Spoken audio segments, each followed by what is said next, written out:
이 시간에는 부끄러움을 넘어 하나님의 영광에까지라는 제목을 가지고 함께 말씀 나누도록 하겠습니다.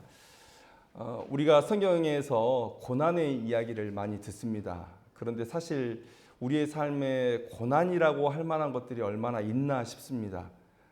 요즘에는 가족끼리도 사실은 종교가 다른 것을 용인해주고 있죠.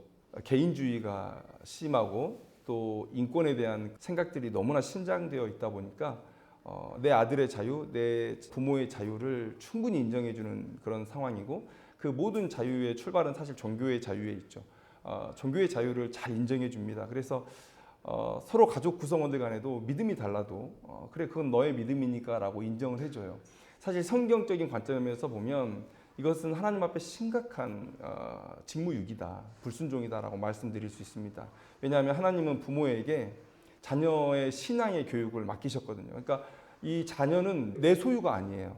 열심히 키워서 성공시켜서 내가 효도받아야 되겠다 이런 마음으로 키우는 것 아니죠. 그런 마음 가진 속물스러운 부모는 없을 겁니다. 그러나 내 자식 잘 되게 어떤 자기 만족 이럴 수 있어요. 그런데 하나님은 그것을 위해서 그 자녀의 인생을 그 자녀에게 주신 것도 아니고 또 부모에게 그 자녀의 인생을 주신 것도 아니고 우리가 그 믿음을 가르치라고 하나님께서 가정을 구성하여 주셨는데, 그런 면에서 종교의 자유라는 그런 인권이라는 그런 포장지를 싸고 들어오는 사단의 공격들을 우리가 너무나 무방비 상태로 놓아두고 있지 않느냐. 그런데 우리가 그런 상황 속에서 살고 있어요. 그래서 가정에서도 믿음에 대한 도전을 받지 못하고, 그리고 회사에서도 요즘에는요, 다른 얘기도 못하는데 종교에 대한 이야기 어떻게 합니까? 그건 큰일이 나는 것이죠. 그래서 우리가 고난 때문에 믿음을 지키는 일이 힘들다, 또 교회 다니면 고난을 당할까 봐 신앙을 갖지 못하겠다, 이런 얘기 사실은 우리에게는 맞지 않습니다.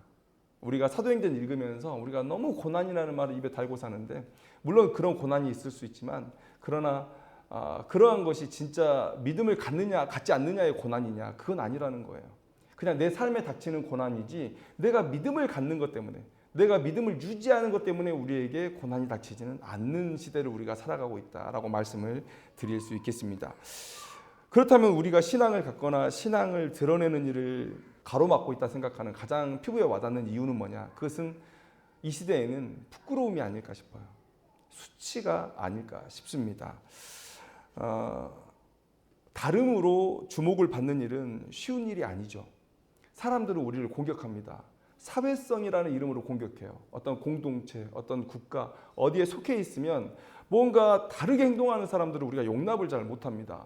그래서 뭔가 다른 생각을 가지고 다른 목표를 가지고 다른 행동을 하는 사람들이 있으면, 야, 너는 왜 이렇게 사회성이 부족해? 라고 공격하죠.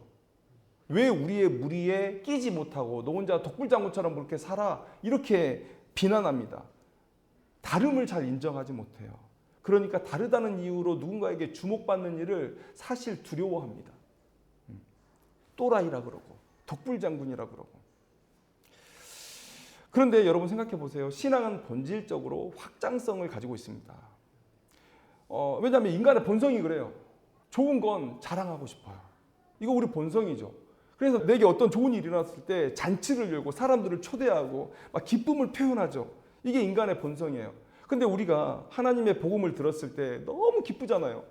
죄로부터의 구원, 영원한 우리를 위한 본향이 있고 우리를 위한 나라가 있고 하나님의 상급이 있고 이게 거저 주시는 하나님의 은혜고, 이런 얘기를 들었을 때 얼마나 감사하고 감격스럽습니까? 그러니까 이 좋은 소식을 들었을 때 남에게 전파되어야 된 것은, 이것은 인간의 본성상 당연한 거예요. 그리고 또 하나는 뭡니까? 왜 확장성을 가지고 있다고 말하죠? 하나님의 명령이 그렇습니다. 예수님께서 땅끝까지 이르러 내 증인이 되라고 말씀하셨죠. 하나님께서 에덴 동산을 조그맣게 창조하시고 이 지구를 허락하신 이유는 뭐냐면, 온 지구가 이 에덴 동산에서 발전되는 그 질서를 따라서 하나님을 향하여 영광을 드러내기를 원하셨던 거예요. 그게 우리가 이제 마지막 때에 보게 될 새하늘과 새 땅, 이 지구에 하나님의 영광이 온전히 드러나게 되는 그 시대를 우리가 기대하며 살아가고 있지만, 과거 죄가 없었을 때 아담에게 주신 사명이 그거예요. 하나님은 온 세상으로 하여금 하나님께 영광 올리기를 바라시는 하나님이시라는 거예요. 그래서 우리가 복음을 들었을 때 아직 죄와 사망의 권세 아래 있는, 아직 하나님의 백성 되지 않은 그 사람들을 하나님의 백성으로 불러오는, 그리고 하나님의 나라를 그의 삶 가운데 세워가는 그런 일들을 위해 우리가 부르심을 받았다는 거죠. 그래서 확장성을 가지고 있습니다. 그런데 우리의 믿음을 어떻게든지 드러내야 돼요. 근데 이 믿음이 세상 사람들이 가진 사고방식과는 많이 달라요. 다른 생각, 다른 삶의 목표, 그래서 다른 행동으로 나타나게 된다는 거죠. 그것을 사람들이 잘 받아들여주지를 않아요. 그런데 요즘은 더 부끄러움이 많죠. 오히려 수치스럽다 느낄 정도의 일들이 많이 벌어지고 있습니다. 제가 신명기서를 쭉 읽으면 느끼는 게 뭐냐면 과거의 율법이 아니에요. 3,400년 전에 우리에게 주신 율법이 아니에요. 만약에 그 신명기의 율법대로 오늘 우리가 살아낼 수 있다면 이 세상은 정말 너무나 아름다운 세상이 될 거예요. 인권, 경제 정의, 성윤리, 공동체 윤리, 가정 윤리, 그 모든 면에서 정말 완벽한 법을 하나님께서 우리에게 주고 계세요. 그게 지금 구현된다 해도 너무나 선진적이다, 너무나 발전된 법체계다라고 말할 수 있을 정도로. 제가 목사고시를 볼 때 어떤 목사님이 저에게 물어봤어요. 세상 법과 그다음에 우리의 양심의 법, 어떤 게 더 구속력이 있느냐, 어떤 게 더 확장성이 있느냐라고 물어봤어요. 여러분들 뭐라고 대답하시겠습니까? 항상 말씀드리지만 세상법은 뭔가를 하지 말라는 거예요. 뭐냐면 사회가 그대로 유지되기 위해서 필요한 최소한의 것들, 이건 지켜야 이 공동체가 유지된다라는 것들이에요. 그런데 하나님께서 우리 마음 가운데 주신 양심의 법은 훨씬 더 범위가 넓고요. 오히려 다른 사람들을 사랑하라는 법이에요. 적극적으로 사랑하라. 적극적으로 이 세상을 살만한 곳으로 변화시키라는 법이에요. 소극적인 법이 아닙니다. 적극적인 법입니다. 그리고 내가 생각하는 모든 것이 내게 법이 되는 그런 매우 확장성 있는 법이에요. 이런 법이 신명기 안에 담겨 있습니다. 그 말씀대로 우리가 하나님을 아는 백성답게 살아낼 수 있다면 여러분 이 세상은요 정말 교회에 다니는 사람들, 신자들을요 존경하고 우러러 볼 거예요. 아마 이런 질문을 하실 수 있을지 모르겠어요. 아니 우리와 생각이 다른 사람이 왜 우리를 존경합니까? 나와 신앙이 다른 사람이 왜 우리를 존경합니까? 여러분 안중근 장군 이렇게 보니까 의사라고 부르면 안 된대요. 안중근 의사는 자기를 군인이라고 칭했기 때문에 의사라고 부르면 안 되고 아무튼 안중근 장군께서 여러분 리순 감옥에 옥살이를 하실 때 그 간수들이 안중근 의사의 그 생각과 그 행동에 감동을 받아요. 자신의 적이잖아요. 이토 히로부미, 이등반 그 사람, 그 천황 다음으로 높은 그 사람을 그리고 그 일본을 이끌어간다고 하는 그 정치 지도자를 암살했단 말이에요. 근데 그런 사람이 얼마나 밉겠어요. 그런데 들어와서 동양 평화에 대해서 얘기하고 그 다음에 그가 옥중에서 생활하는 그런 모습을 볼 때 감동을 받는 거예요. 나와 생각이 다른데 나와 정반대를 바라보면서 살아가고 있는 사람인데 그 삶이 감동스러운 거예요. 그래서 지금도 그때에 간수했던 사람 중에 그 후손들이 안중근 열사를 추모하고 살아가고 있어요. 매 시간 같이 모여서 안중근 그 의사를 추모합니다. 감동이 있는 거예요. 여러분 우리가 신앙 때문에 핍박받고 어려움을 당하는 이유는 뭐냐면 우리가 말씀대로 살지 못하기 때문이죠. 만약에 우리가 하나님의 말씀대로 이 하나님께서 이렇게 말씀하셨다라는 그 명령을 가지고 이 세상에서 거룩하게 살아간다면 설령 자기와 삶의 목표가 달라서 우리를 이해하지 못할 수도 있어요. 그러나 그 삶의 모습을 가지고 꾸준히 초지일관 살아가는 사람은 매력적일 수밖에 없는 거예요. 그러다가 어느 날 마음에 어려움이 있거나 내 삶에 어려움이 닥칠 때 내 주변에 있는 그 변함없이 행복한 표정을 짓는 삶의 상황과 상관없이 기뻐하는 그 사람이 매력적이니까 그 사람에게 다가가서 삶을 물어보는 거죠. 여러분 저는 왜 이 땅에 교회가 이렇게 고통을 당하고 있느냐? 우리가 하나님의 말씀대로 살지 못하기 때문이다 라는 거예요. 세상이 사모하는 그 가치를 똑같이 사모하면서 살아가요. 그러니까 사람들이 우리에게 매력을 느낄 수 없죠. 너는 왜 이렇게 말하고 이렇게 믿으면서 행동은 이렇게 해? 라는 거예요. 그러한 모습들이 매스컴에도 나오고 내 주변에서도 들리고 그리고 많은 사람들이 이제는 비난하기 때문에 이제는 수치심까지 우리가 느낄 정도의 상황에 처해 있다라는 것이죠. 너희들 보니까 세상과 똑같더라. 우리와 뭐가 다르냐? 그리고 나서 우리는 더 악한 건 뭡니까? 분리하면 그 신앙 뒤로 숨어버려요. 너희들은 몰라서 그래. 너희들은 몰라서 그래. 자꾸 이렇게 얘기하죠. 이런 부끄러움 그리고 수치의 감정들이 우리 가운데 있습니다. 다름을 인정하지 않는 세상이기 때문에 우리는 부끄러울 수밖에 없고, 그 다음에 오히려 우리가 하나님의 말씀대로 살지 못했기 때문에 갖게 되는 그 수치스러운 감정, 그 감정들을 또 여전히 우리는 가지고 있어요. 그 두 개의 부끄러움과 수치의 감정들이 이 시대의 개인주의 그리고 이기주의와 버무려져서 어떤 결과를 만들어내느냐. 여러분, 개인주의는 뭡니까? 나도 너에게 피해 안 주고 너도 나에게 피해 안 주는 게 개인주의죠. 이기주의는 뭐죠? 남에게 피해를 줘서라도 나를 이롭게 하려고 하는 게 이기주의예요. 다르죠. 개인주의, 여러분, 남에게 피해 안 주고 나도 간섭을 받지 않는 삶. 근데 이게 신자의 삶에 영향을 미쳐요. 아까 말씀드렸듯이 복음은 확장성을 가져요. 인간의 본성입니다. 이 복음으로 인해서 우리가 너무나 기쁘면 달려나가게 돼 있어요. 폭발력을 가지는 거예요. 뻥 터지고 세상 가운데 나가는 거죠. 그런데 부끄러움의 감정, 수치의 감정들이 우리를 짓누르고 있고 거기에 개인주의가 그 감정들을 도와주는 거예요. 왜 내가 저 사람들의 삶을 간섭하려고 하느냐라는 거예요. 그냥 나 하나 믿으면 되지. 저 사람들에게 무슨 피해를 주느냐. 여러분, 황금률이라는 것 있죠. 네가 하기 싫은 거 남에게도 시키지 마. 예수님의 가르침이 황금률인데, 이 황금률을 이렇게 해석하죠. 내가 신앙생활이 힘들고 어려워요. 그러니까 남에게 이런 거 뭐하러 소개해. 이런 식으로 우리는 이 개인주의와 우리의 신앙이 안 좋게 버무려져서 이런 결과들을 만들어내요. 이기주의는 뭡니까? 복음을 전한다는 건 사실 힘든 일이죠. 그러니까 내가 왜 저 사람들을 위해서 이런 고통과 노력과 희생을 감내해야 되느냐라고 해서 뒤로 물러나 버려요. 그런데 이게 그 출발점이 뭐냐는 거예요.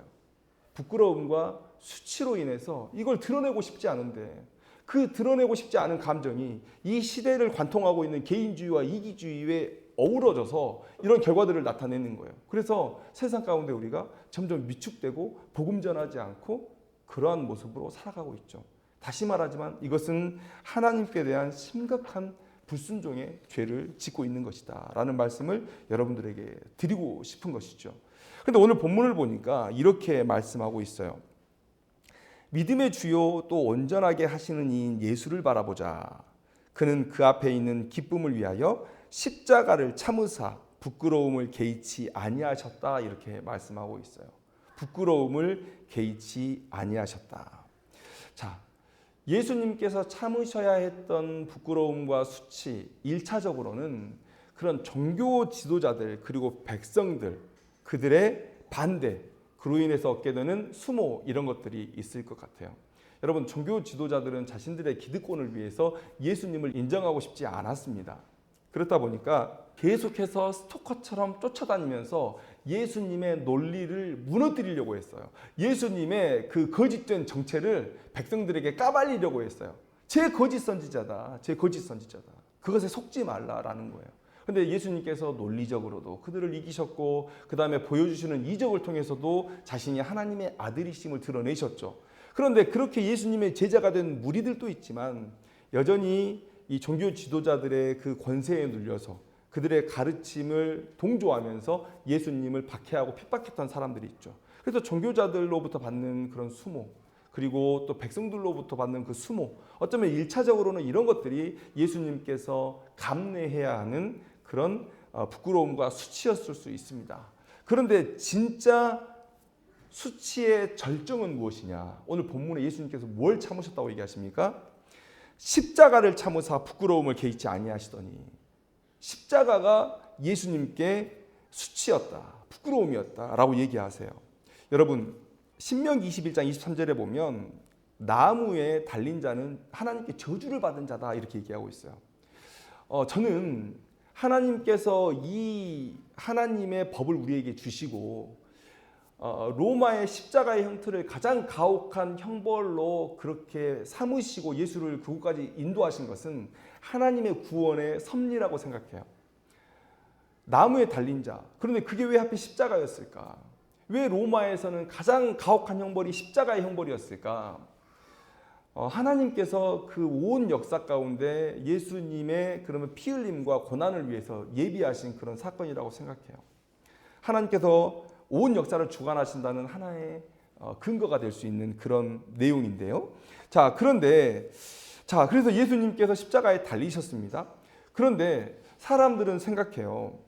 이게 왜 하나님 앞에 예수님의 수치가 됩니까? 라고 생각해요. 창세전에 이미 구원의 협약을 통해서 성부, 성자, 성령께서 이 인류의 구원을 위해서 무슨 일을 해야 될지를 다 나누셨어요. 그리고 예수님은 이 땅 가운데 오셔서 하나님의 법을 선포하시고 모든 인류의 죄를 대속하시기 위해서 나무에 달려서 하나님의 저주를 받으면 되는 거예요. 그게 예수님의 일이었어요. 그러면 예수님은 십자가로까지 나아가는 그 길이 당당한 길이 돼야 되죠. 하나님 아버지, 제가 하나님과 얘기한 그 인류 구원의 일을 위해서 지금 한 치의 오차 없이 십자가까지 나아가고 있습니다. 그러면 예수님의 자랑이 돼야 되죠. 그렇게 생각할 수 있어요. 하나님 아버지와 얘기하신 그 길을 예수님이 걸어가시는데 왜 그게 부끄러움이냐? 하나님께 이렇게 자랑이 되는 일이지. 그런데 그렇게 생각하면 겟세마네의 기도가 성립이 안 되죠. 왜 예수님은 이 잔을 내게서 치워달라고 그렇게 기도했을까? 이게 설명이 안 되죠. 그래서 제가 여러 번 성도님들께 말씀드렸을 때 하나님의 성품, 그 공의의 성품이 예수님의 십자가에서 온전히 나타나려면 예수님은 진짜 하나님께 미운 자가 돼야 돼요. 진짜 저주를 받아야 돼요. 그래야 맞죠. 내가 판사인데 내 자식이 재판받으러 온 거예요. 판결은 제대로 했는데 너 징역 5년. 자, 판결은 제대로 했는데 아니 그렇게 아프게 데리고 가지 말라니까 이렇게 하면 돼요, 안 돼요? 경찰들이 청원 경찰들이 데리고 나가는데 아니 좀 천천히 데려가, 좀 시간 좀 줘 얘기하고 그 다음에 옥에 갇혀있는 자기 자식에게 자꾸 찾아가서 간수들에게 얘 어떻게 지내냐고 막 물어보고 여러분 이러면 됩니까? 형벌은 형벌대로 받아야 그게 공의죠. 예수님도 마찬가지.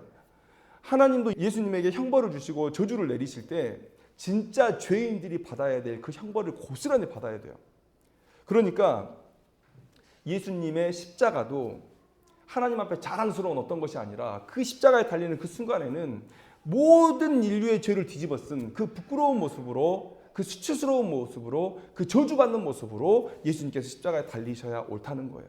그래서 오늘 본문에 뭐라고 얘기합니까? 십자가를 참았어요. 그 부끄러움을 개의치 않으셨다는 거예요. 예수님께 이 십자가가 부끄러움이었다, 수치였다. 이게 하나님의 공의죠. 예수님께서 이 부끄러움을 참으셨다는 거예요.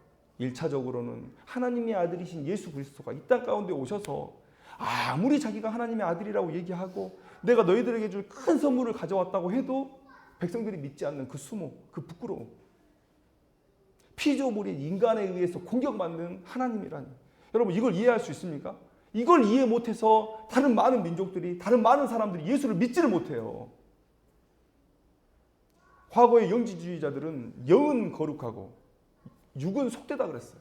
그런 생각을 가진 사람들이 하나님이 육신을 입었다라는 이 성육신의 사상을 받아들일 수 있겠냐는 거예요.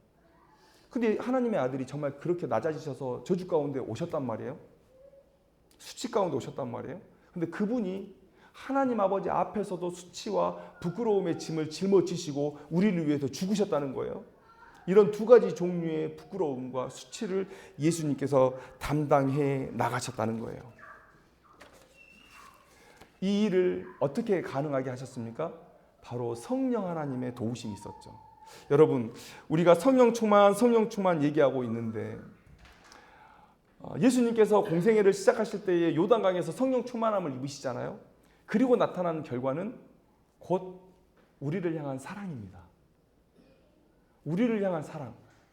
우리를 구원하시기 위해서 십자가까지 나아가시고 우리를 구원하시기 위해서 그렇게 쉬지 않고 열심히 온 동네를 다니면서 복음을 전하시고 죽은 자를 살리시고 병든 자를 일으켜 세우면서 자신이 하나님의 아들이시고 죄로 인해 너희들이 고통받고 있는 그 질병과 사망의 권세를 깨뜨릴 자가 자신이라는 것을 자꾸 보여주셨죠. 그래서 여러분 생각해 보세요.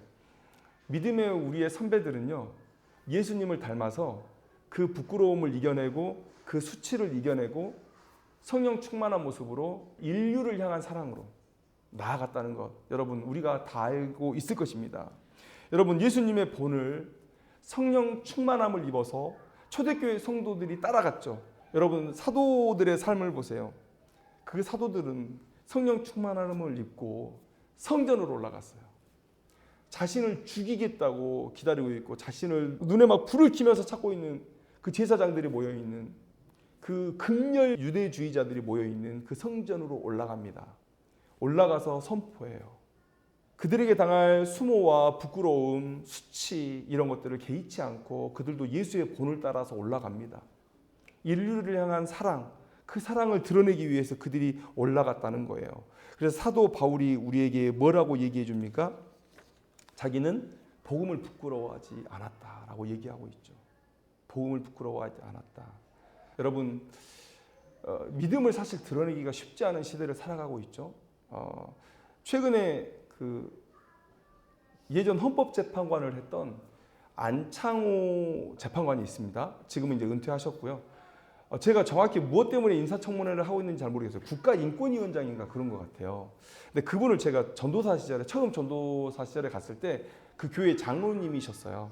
그래서 그분을 제가 삶을 듣고 중고등부 아이들에게 그분의 삶을 간증을 한번 해달라고 말씀을 드린 적도 있고, 그래서 어떤 정치적인 그런 좌우의 그런 것과 상관없이 제가 그분을 상당히 마음적으로 존경하고 있습니다. 공부를 너무 잘하셨는데 주일에 시험을 봐야 되는 일들이 있었대요. 학교 대표로 나가서. 근데 주일은 교회를 가야 된다 그래서 그 시험을 보지 않았어요. 장학금을 포기했어요.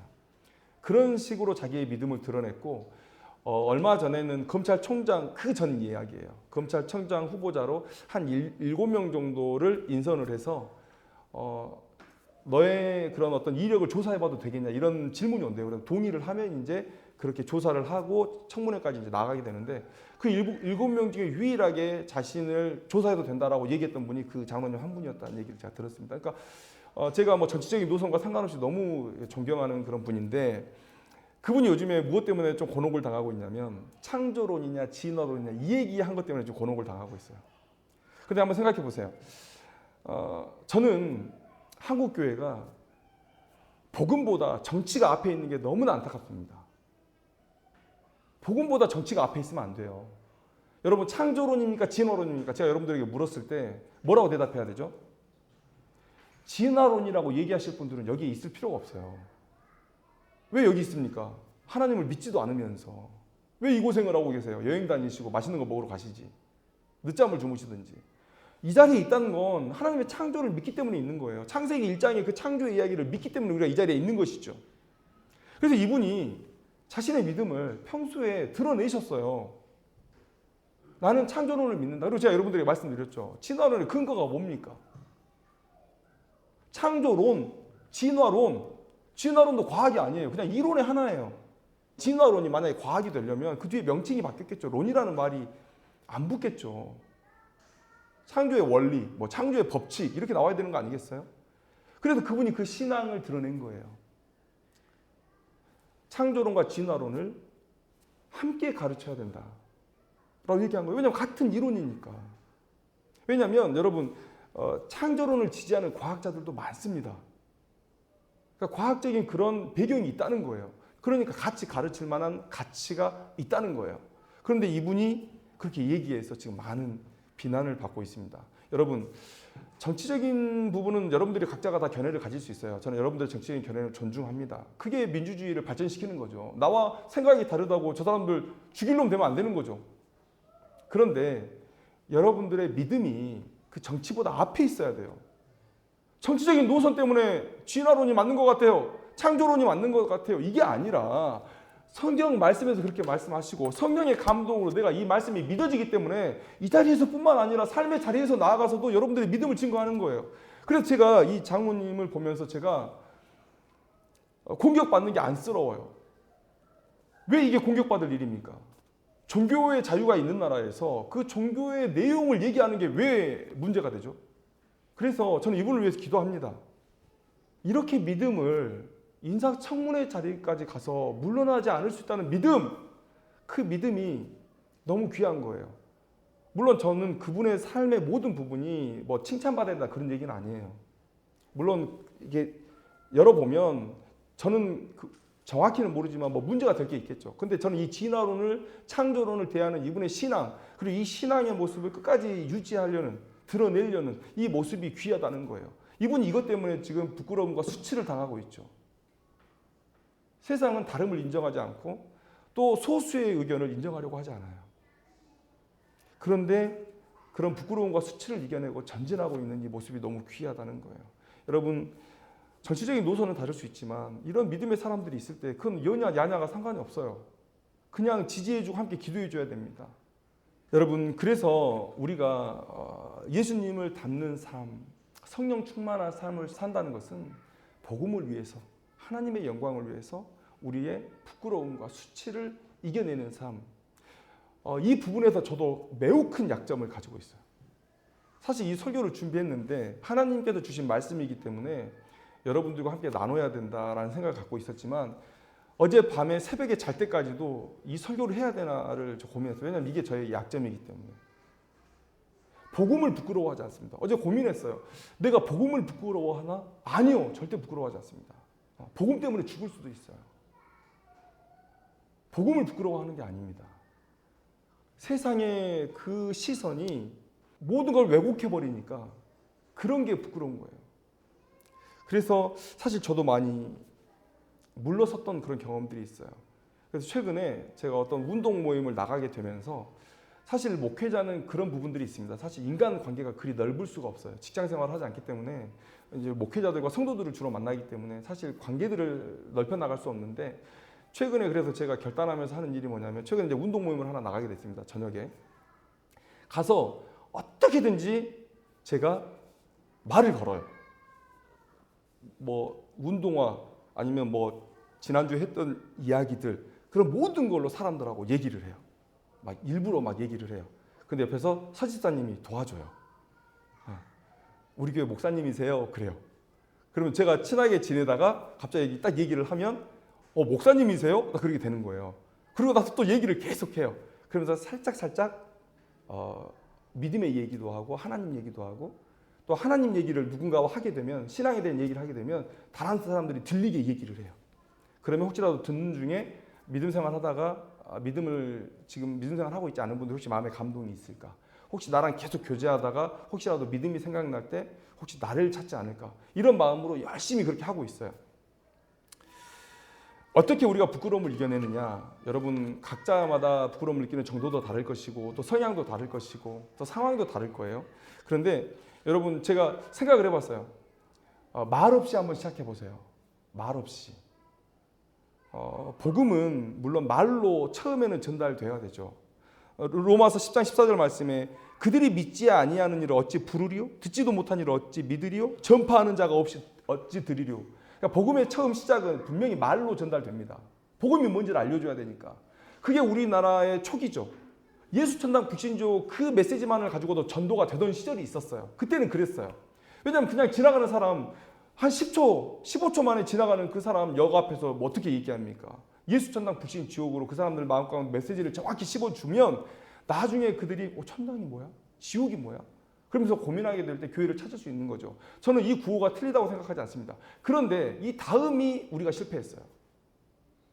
삶이 실패했어요. 목회자는 성도들이 더 거룩하길 바라죠. 그것에서 실패했어요. 세상 사람들, 교회 성도들이 더 거룩하길 바라요. 나보다 더 정직하길 바라요. 그래서 저 교회 다니는 사람들에게 이 업장을 맡겨놓으면 새는 돈 없이 정말 성실하게 일을 잘해줄 거라고 생각하고 맡겨놨어요. 근데 그렇지 않다라는 거예요.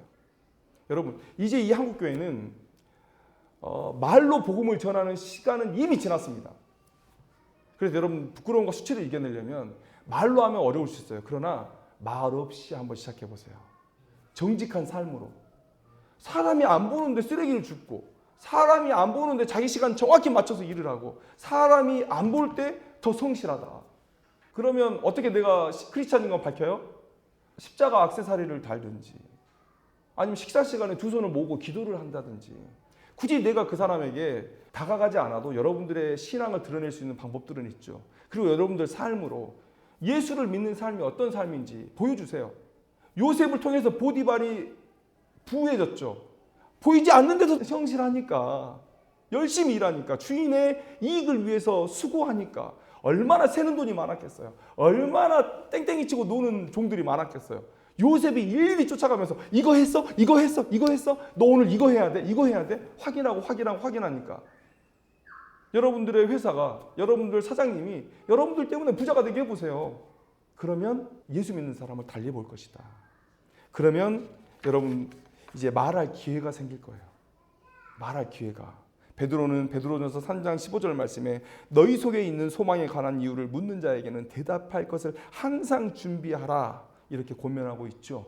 우리가 삶으로 우리의 믿음을 드러내는 동안에도 계속해서 다른 사람들에게 말할 것을 준비해야 돼요.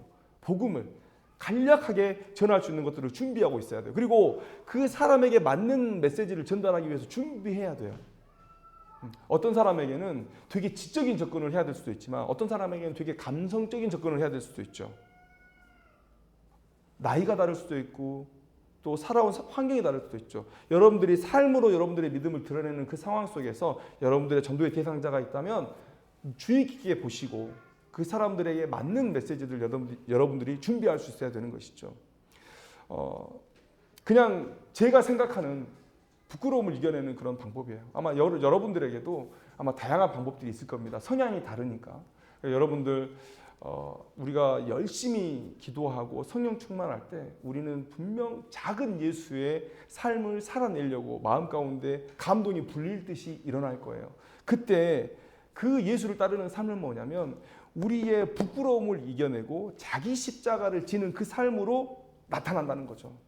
여러분 요즘 참 믿음의 고난 이런 얘기가 어울리지 않게 너무도 편한 신앙의 삶을 살고 있는 때예요. 그러나 우리가 복음을 전하지 못하는 이유는 부끄러워요. 수치스러워요. 나 때문에 부끄럽고 또 다른 신자들 때문에 수치스럽고 이런 것들이 버무러지고 개인주의와 이기주의 속에서 우리는 딱 물러나서 복음 전하지 않는 그런 시간들을 살아가고 있죠. 오늘 이 주신 말씀을 기억하면서 우리가 예배 가운데 은혜 받았다면 어떻게든지 예수를 드러내는 그런 신앙의 삶을 살았으면 좋겠다. 부끄러움과 수치를 이겨내는 삶을 살았으면 좋겠다. 그래서 여러분들의 삶이 하나님의 영광에까지 이르기를 간절히 소망합니다. 기도하겠습니다.